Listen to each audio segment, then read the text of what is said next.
Elizabeth Bathory, the Blood Countess. She is incredibly controversial, this female figure of history. When it comes to the story of Elizabeth Bathory, there is a war between fact and fiction. Much of what is known is ostensibly based on myth and folklore.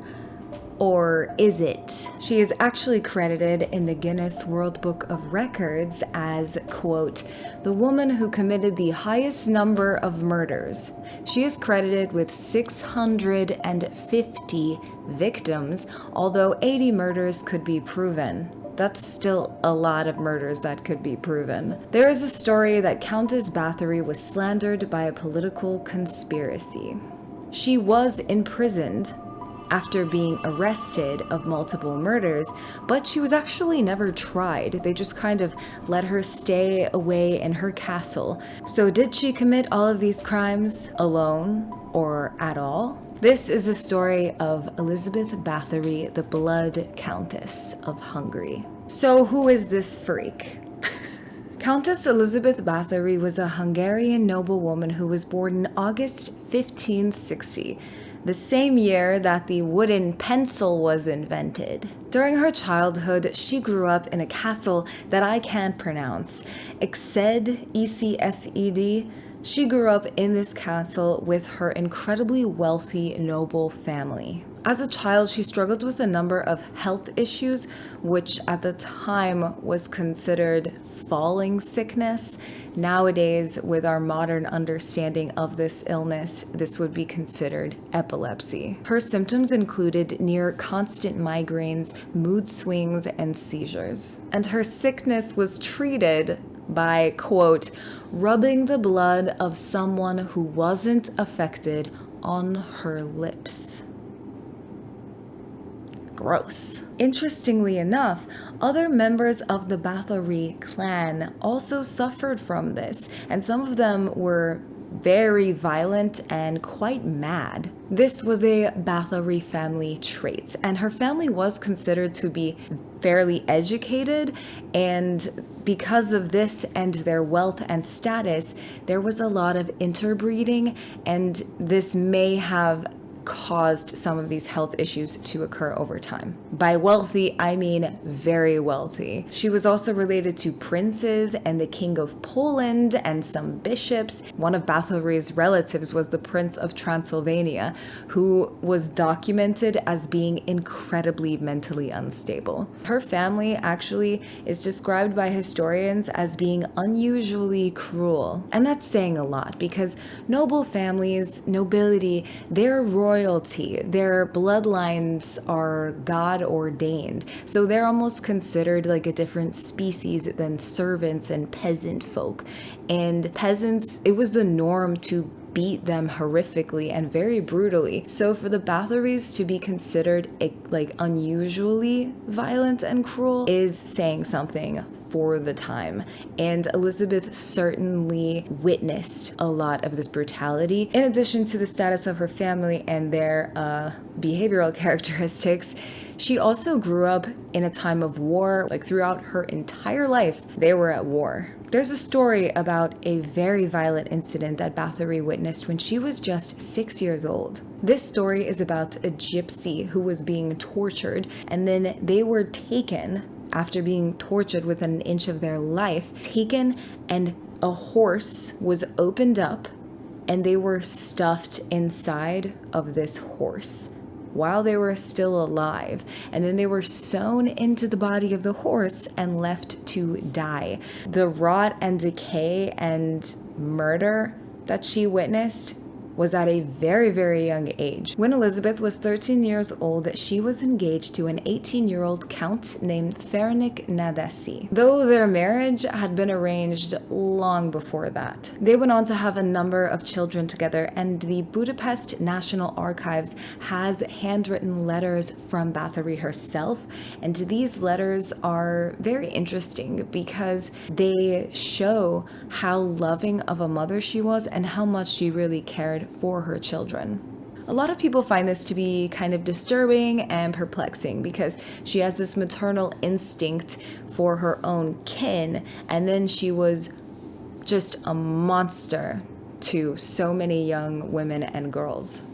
One of Bathory's descendants came forward, yes, an actual descendant of Elizabeth Bathory herself. His name is Dennis Bathory Kitts, and he said, quote, "How was it possible that a countess, a woman who spoke multiple languages, who wrote in multiple languages, who conducted negotiations with two empires, who had children that she loved and clearly cared for, could also be a person who killed 600 or more of her servants, one at a time, by her own hand?" It becomes clear, though, that Bathory is not mentally well. And remember, her own children are royalty, so they're not even the same as servants. Servants are nothing.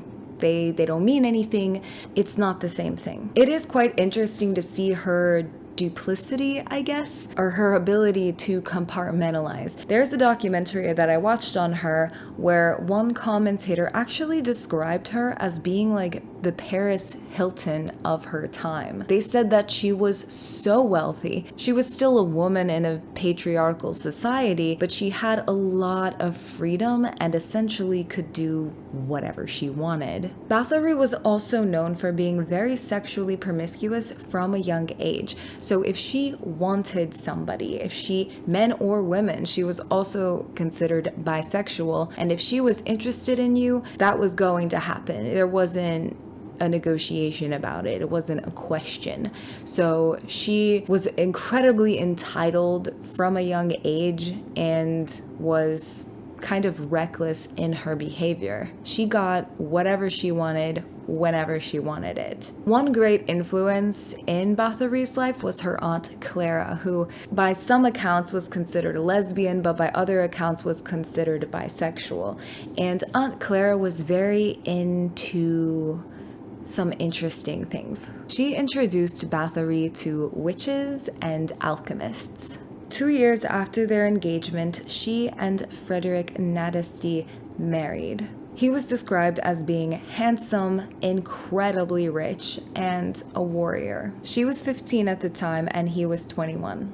Apparently, they got along really well. They moved to the Nadasdy castle, where apparently Frederick began to teach his new wife Elizabeth about the ways of torture. He would give her gifts, very, very romantic gifts, like torture implements. And on some occasion, he even presented her with actual people who she could torture.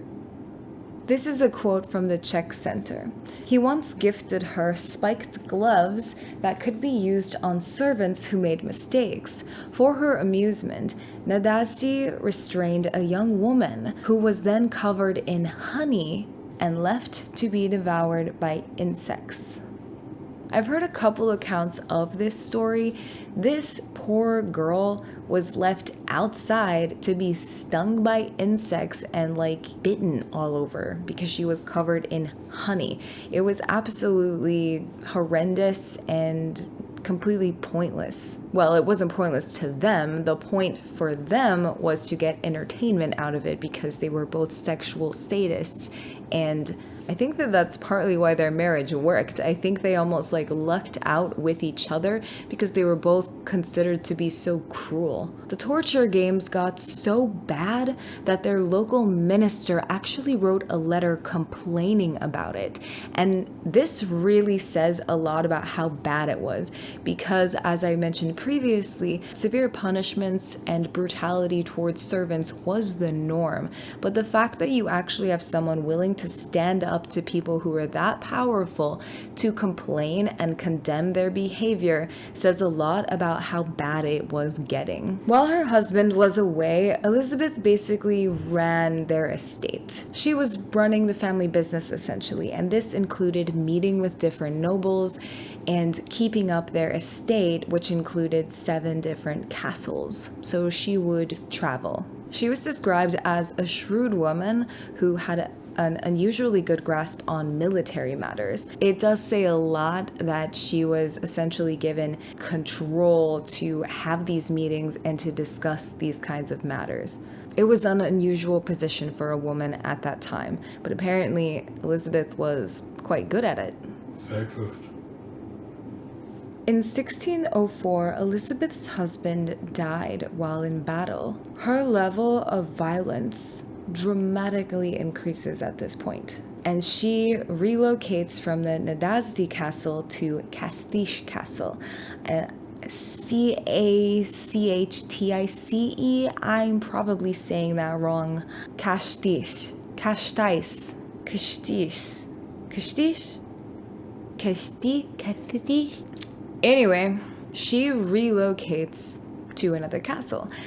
And this is her murder castle. This becomes the castle that she does most of these sickening things in. Her husband, when he died, was 44 years old, and she's left alone. She relocates to a new castle and essentially has no supervision. She's left to run the whole estate, and her mental health begins to really deteriorate, and the violence ramps up. She becomes increasingly more sadistic and more cruel to her servants. Apparently, she was very hospitable to the nobles who would come to visit her. Well, except one, but we'll get to that later. But not to her servants. Her servants were, I feel, in a constant state of being mortified. She was known for having a very bad temper and would fly off the handle at just the slightest infraction from her servants. Really, it didn't take much. And she had a kind of fascination with young women, and she would make her seamstresses work completely naked. She was also incredibly sexually sadistic and sexually motivated, specifically targeting servant girls. It's said that she would actually burn their pubic hair with candles. Her torture methods are said to have been very intense and included, quote, dismemberment, attacks of an adult nature, needles, whips, and burning of flesh. She would get very angry over little things. Like, it didn't take much to set Elizabeth Bathory off. And she enjoyed inflicting pain, so that's not a good combination. One example, she had a servant who didn't iron her clothes properly, and she actually took the iron and she shoved it onto the servant girl's face, leaving a permanent scar. There's another story where a servant girl displeased Bathory, and so Bathory jumped out of her chair. She launched herself at this girl and apparently ripped her jaw. She broke this girl's jaw with her own hands. Another account says that the cruel torture that she used against her victims included burning or injuring their hands, which seems very counterintuitive because they're your servants and they need their hands. But she was nuts. Bathory was nuts. Anyways, quote, burning or injuring their hands, biting off the flesh off their face, hands, and other parts of their bodies, and freezing or starving them to death. Bathory would take in girls from the local town surrounding the castle she was in. She would take peasant girls as young as 12. Sometimes she would take them in to be her servants and eventually would end up just abusing them. And other times she would specifically take them because she wanted another victim to torture and kill. Due to the stories that local villagers were hearing, they were very fearful for their daughter's safety, and most of them started trying to hide their daughters when they could. This was a big change from how the peasants had felt previously, because when the Countess, when the nobility and royalty are going into the village to find people to work for them, families were generally excited because it was an opportunity for their child to live in the castle and get better food, better clothes, better opportunities, and even possibly an education in some instances. But then their daughters stopped coming back. They went to the castle and they never saw them again. So it went from something that could have been a point of pride for local families into something that was absolute terror. People just never saw their children again. Bathory was obsessed with youth and beauty. One of the most popular beliefs surrounding Bathory and the strange things that she did is that she would bathe in the blood of virgin girls. She did this as a way of preserving herself from aging. It's not highly contested that she was killing young girls, but it's highly contested that she was going as far as to bathe in their blood, like fill up a bathtub with blood and just soak in it. So you can see here where some of the facts and the myth making and fiction get kind of interwoven, but that is the most popular imagery of Elizabeth Bathory, and this is where it comes from. One day, one of her servant girls was brushing her hair, and she kind of yanked on it a little too hard with the brush, just totally an accident because that happens. Bathory didn't respond well to this. She yelled and she turned around and just punched the girl right in the face, and her nose started to bleed, and Bathory got some of the girl's blood on her hand. And apparently, after the blood was on her hand for some amount of time, Bathory believed that it had a rejuvenating effect on her skin. And from that point forward, she had become just obsessed and like hyper focused on getting more and more virgin blood, which is ridiculous. Bathory was crazy. She is alleged to have killed over 600 virgins to drink their blood and bathe in it so that she could maintain her soft skin and keep the wrinkles at bay, since Botox and facelifts hadn't been invented yet. Graham Murdoch, a 16th century historian, said, quote, "It's clear that Elizabeth Bathory did have an unusual interest in blood. She seems to have enjoyed having her victims reduced to a sort of bloody state." Bathory's torture methods evolved over the years, and she was described as being a vicious sexual sadist who particularly targeted young girls' private parts. Her attraction to women made her want to hurt them. She did have some help, though. Bathory had a little crew together of 3 servants, 2 women, one of whom was kind of a witch and delved into weird stuff like that, and another who was actually a manservant, her only known manservant, who was a little person. He had dwarfism, and they would help her to their detriment. On some accounts, they also enjoyed it. It seems that she found people to surround herself with who were either yes men or were just extremely afraid of her, or who were as crazy as she was, so that she could do the things that she wanted to do and do what she loved best, which was hurting people.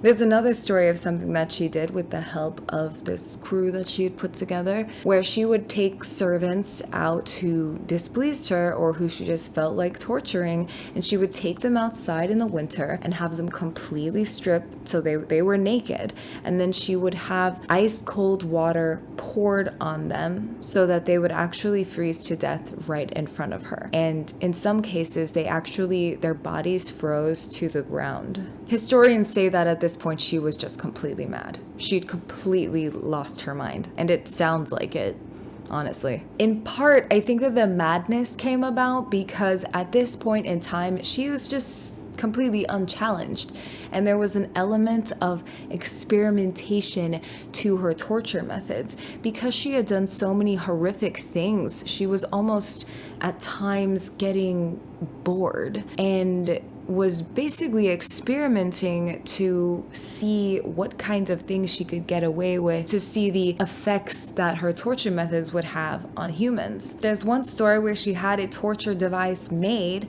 that was a cage that had spikes facing inwards, and she had one of her servant girls get in. She forced the servant girl into it and had it lifted above her, and then it slowly closed onto this girl, so she had a slow and painful death. One thing that was said about Bathory was that she liked torture methods that were slow and agonizing, so that there was a longer period of time that she could enjoy experiencing the pain that her victims were going through. Apparently, though, she made a mistake.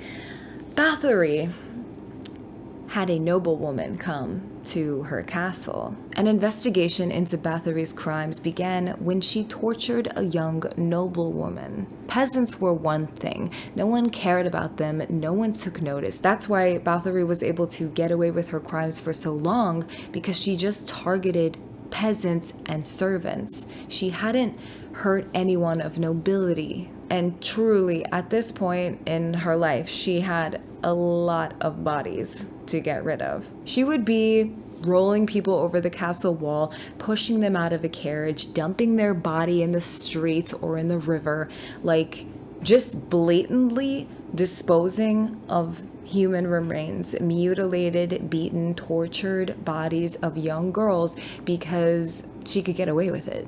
Because she could, and no one was going to say anything because they were peasants. She would just dump their bodies all over town. People were afraid of her. And this is where she makes a mistake. Bathory invited a noblewoman to her castle. This woman was a soprano. She was an opera singer, and Bathory absolutely loved her voice, and she wanted her to come and sing for her at her castle. The thing is, because of all of these horrific stories that have been circulating about Bathory, and also just the general state of her castle and the things that are happening there, this singer was terrified, and so she arrives at the castle, but she cannot get herself to sing.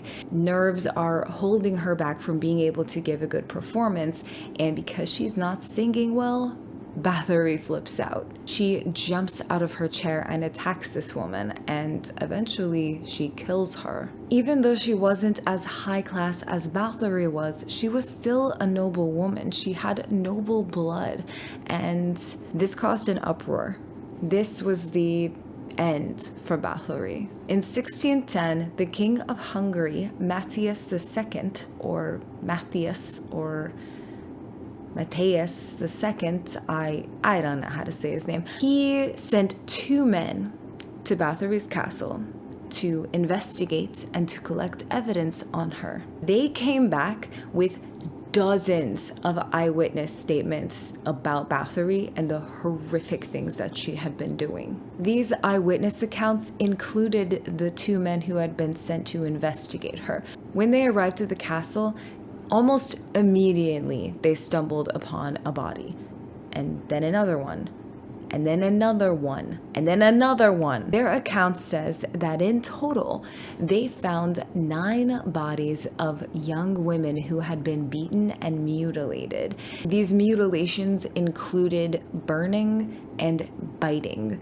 It was awful, and the 2 men that were sent there were shocked because they had heard stories and they knew what they were going to investigate and all that, but they weren't expecting how bad it was actually going to be. So a big investigation opens into Bathory, which was rare at the time. Usually, if you were nobility, you were not going to be prosecuted for a crime.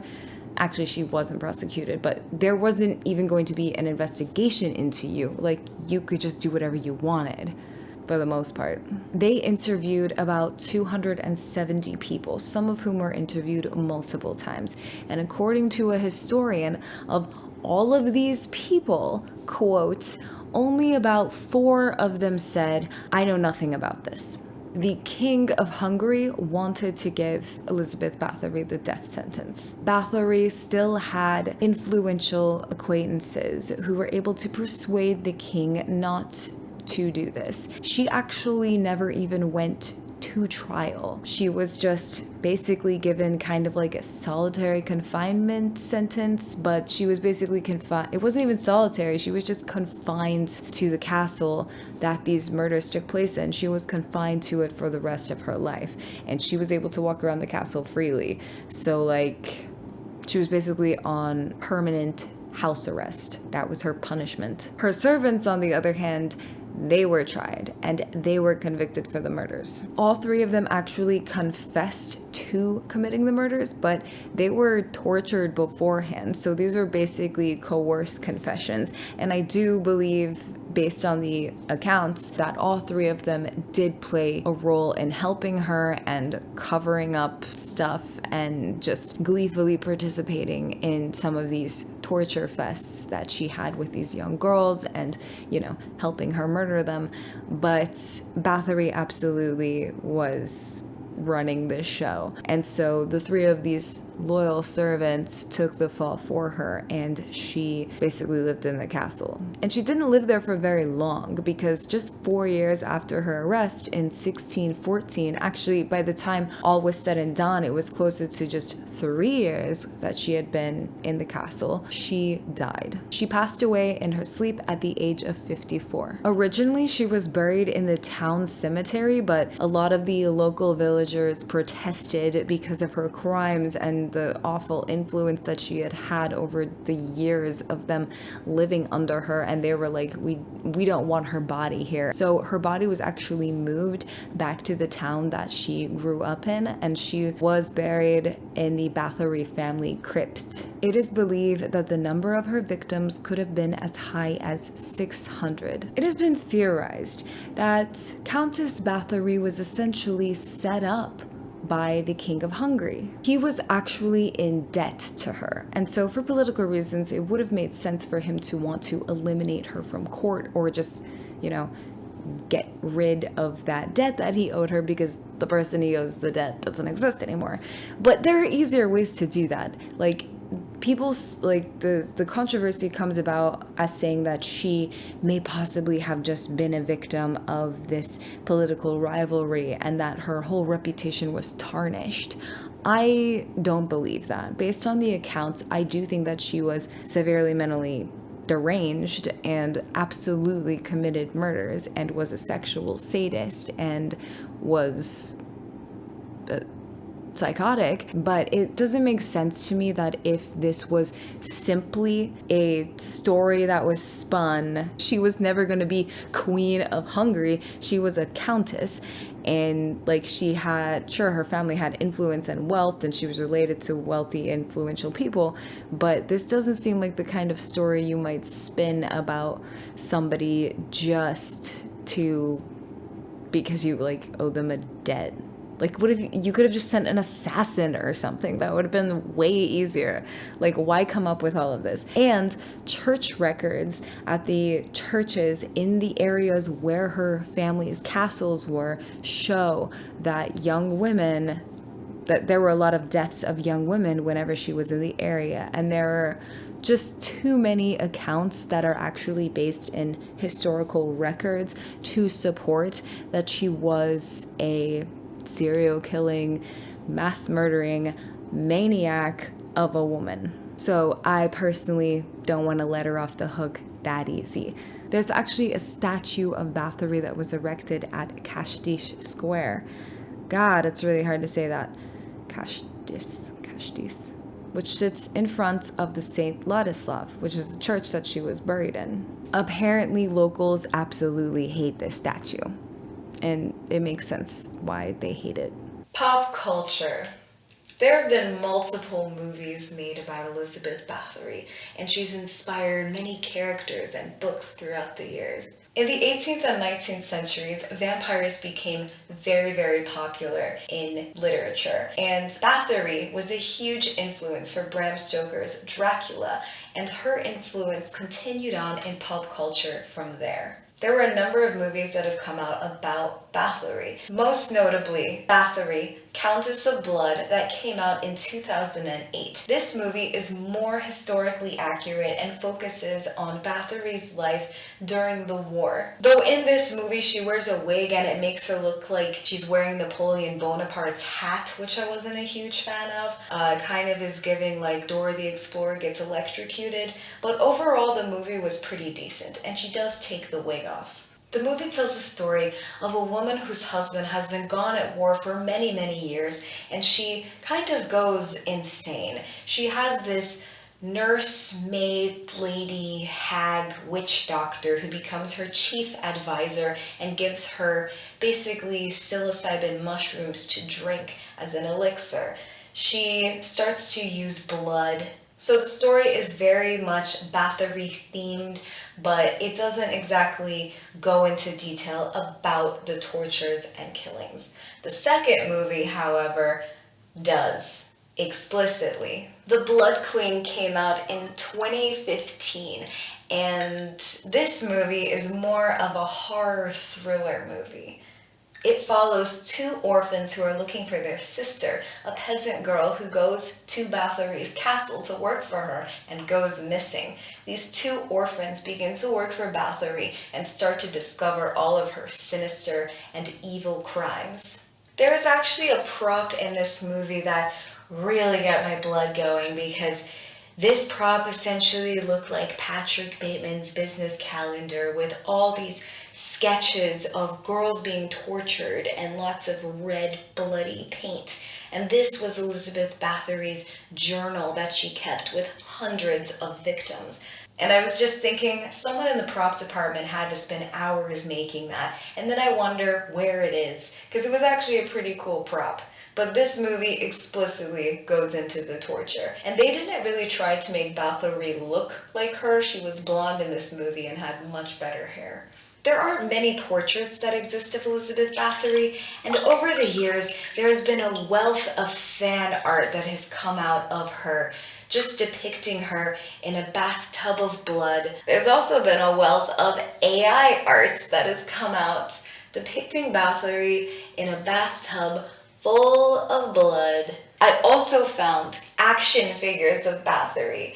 McFarlane Toy Company makes a collectible item of Bathory sitting in a pool of blood next to a candelabra that's acting as spikes that's holding heads of some of her victims. It's currently sold out, but it is a very interesting collector's edition item, that's for sure. Bathory is a fascinating character, and I don't think her influence is going anywhere anytime soon. And that is the story of the Blood Countess, Elizabeth Bathory. Thanks so much for watching, guys. My name is Victoria Evans. Be safe out there.